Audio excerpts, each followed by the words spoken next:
তো হ্যালো বন্ধুরা, বিক্রম পিজিয়ন লফটে তোমাদের প্রত্যেককে স্বাগতম। তো আজকে নিয়ে এসেছি একটা জিরিয়া ম্যাড্রাস মাদি। তো এটা হচ্ছে জিরিয়া ম্যাড্রাস মাদির চোখ।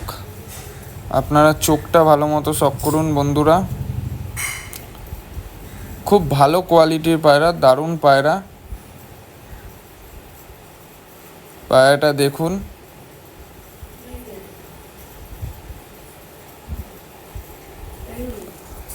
খুবই ভালো কোয়ালিটির পায়রা।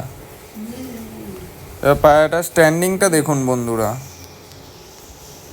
স্ট্যান্ডিংটা দেখুন পায়রাটার। দারুণ পায়রা, জিরিয়া ম্যাড্রাস মাদি। তো ভিডিওটি ভালো লেগে থাকলে বন্ধুরা অবশ্যই like, comment, share and subscribe করতে ভুলবেন না।